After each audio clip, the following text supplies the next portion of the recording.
kababayan, ma'am sir. This is Jam, the Philippine channel ang ipong lingkod. So today is April 8, 2026. At tayo ngayon ay papunta dyan yan sa May Claro Castañeda Street, sa may Namayan Claro, Namayan, Mandaluyong. At dadalhin po natin yan sa may McDonald's Makati Avenue, Bel Air, Makati. Okay, magbabalik po tayo mamayang onti po pag nakuha na po natin sila. Disclaimer lamang po, ang content po natin ay kalsada at hindi ang passenger. Kaya nga naman, sakali man po na may marinig kayong mga pangalan ng lugar, pangalan ng tao, pangalan ng organizations, government o private man yan, ay wala pong kinalaman ang channel na ito at wala pong pinapatungkulan. Lahat po na pinag-usapan dito ay pawang dito lamang po yan sa loob at wala pong pinapatungkulan sa labas.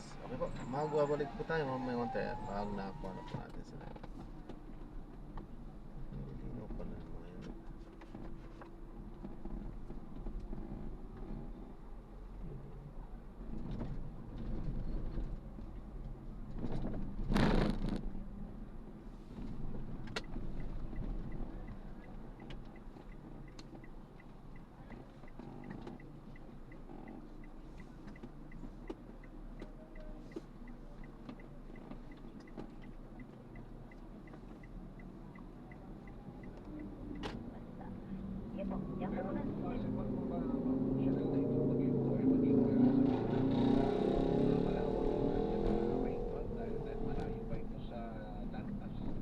Ayun po, patuloy po natin siyang minomonitor at lalo na po mainit din dun po kasi at yung karagatan po natin. So yun din po yung factor kung bakit din po nagpapalakas po ang isang bagyo at lumalawak po.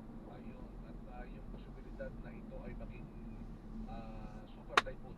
Yes po, hindi po natin inaalis yung posibilidad. Current analysis po natin, posible po na typhoon category po siya, pero hindi po natin inaalis posibilidad ng super typhoon category. May posibilidad din na habang siya'y nasa dagat, malusaw na sa kaagad. Sa ngayon po, mababa po yung chance po niya dahil yun nga po, sabi ko po, mainit po yung karagatan po natin. So, yun po yung nangyayari, posible mag-intensify pa po siya. Kapag ganito po nakabili ang average ng bagyo, makailan po yung talagang sabi na natin pumapasok po sa ating Philippine Area of Responsibility? Isa hanggang dalawa po. Yung Kaloy ang magiging pangalan na lang. Ayan po, Kaloy po, if ever. At yung pinapakita niyo po, ang ulit-ulitin po natin yung mga lugar na talagang napakainit. Ayun po, pinakamainit po para bukas po ay sa Medomangas, Iloilo, tsaka Cotabato City, Maguindanao with 42 degrees Celsius po. Ingat-ingat lalo na yung mga kapuso natin yan. At dito rin sa Metro Manila, mainit din ang makakala rin. Mainit din po, kaya mahalin ko lang. Ma'am Chanel, maraming salamat po Jesus Christ. sa inyo po lahat dyan sa Pag-asa. Maraming salamat po si Ma'am Chanel Dominguez at atin pong nakasama taga po tayo ng sariwang report.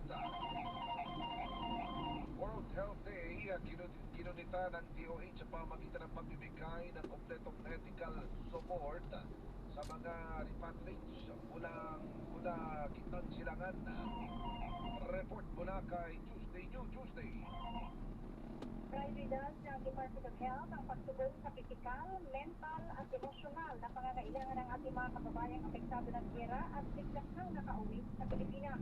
Sinabi ng DOH na bahagi ito ng pagpapahalaga sa kalusugan ng mga Pilipino saan man sa mundo sa gitna ng pagulita sa World Health Day.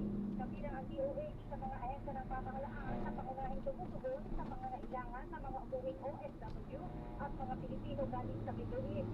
Layunin itong masiguro na maayos sa kanilang kalusugan at pangangatawan pag-uwi rito sa bansa matapos makaranas ng trauma dala ng giyera.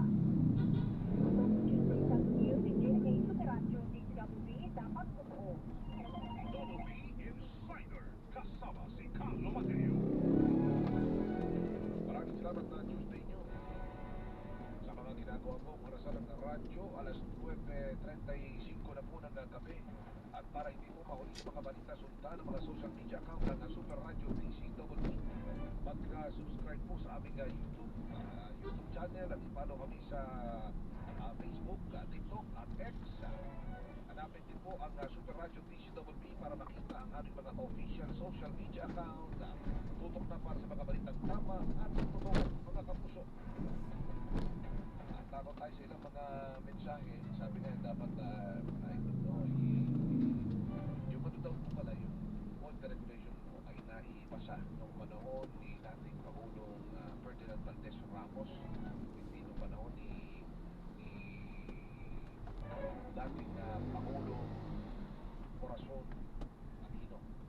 Ayon po yan kay 7849. Maraming salamat po. At sabi din niya, dapat din makasuhan daw yung may dala ng nag-deliver ng diesel. Ito po yung usapin nyo dyan po sa may Barangay Secret Heart sa residential area. Kasi alam naman niya na bawal yun, pero nag-deliver pa rin siya. Dapat magawan din ang aksyon niya na daw. Pero tingnan po natin kung mayroon po mga nakararanas ngayon ng pagpapala ng daloy ng traffic o lalong lalo yung sa southbound lane hanggang sa bahagi ng Ortigas extension. Matapos po ng aksidente po kanina sa ating linya na si Ma'am Emma Loristo ng MMK Metro Base. Ma'am Emma, magandang gabi po. Yes, magandang gabi rin po, Sir Carlo. Ganun po sa inyong bye-bye. Sa mga oras po na to, ang kalagay ng traffic sa bahagi po na EDSA kung kayo pa southbound lane, nakararanas na po ng kaluwagan o tuloy-tuloy na daring mga sasakyan, mga motorista natin doon sa southbound. Kung kayo magagaling po sa Tawak, patungo po kayo dito sa area ng at approaching dito sa may bahagi po ng Santolan area, may kaunting pagbagal yung lalo sa may main avenue pa akin. Pero after niyan, tuloy-tuloy naman na po, patungo po kayo ng direksyon ng Ortigas. At na po, nakaranas po ng mabigat na daloy ng traffic po yan. Gawa na nangyari accident sa area po na Ortigas Ricardo.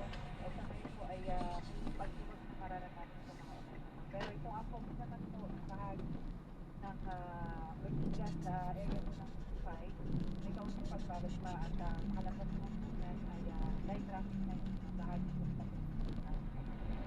At yung mga pagbagal naman po ng Makati, lalo sa bahagi ng Ortigas, towards the Bangkok, Boulevard, at yung makahala naman naman po ng pagbagal ng sasakyan, wala rin tayo natin traffic dito kung pag-ibig po sa Makati. Diba dyan sa Maya Pasay, lalo sa bahagi mo ng Cabrera, ang EDSA northbound lane, kasi pagbagal pa rin sila dito sa bahagi ng Park Avenue po, pag-ibig lang, pero nakalabas po yan, may traffic po sa diba dyan sa Malaya, dapat yung pag-ibig balang sa may traffic, patungo po kayo ng Guadalupe. Dito na po muli sa may bahagi ng Pulsiya, mararanasan yung mabagal ng isang hanggang makasabit po kayo ng Megamall at Marikina. Sa may tapat ng Kapalinado, motor traffic pa po yan, patungo kayo ng Santolan area, pati mga patinigyan sa Metro sa Aurora. Light traffic naman, makalagpas po intersection ng Aurora Cubao, towards to Quezon Avenue, light traffic. Yan, pero dito sa may approach po ng SM North EDSA, moderate po sitwasyon hanggang makalagpas po ngayon.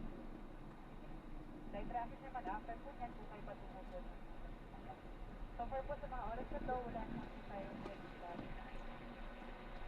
At para po maalala po sa mga oras natin, may question natin yun ang po para bigyan na daan po ng pag-anin po.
isa-drop na natin sila. Maraming salamat po sa panonood.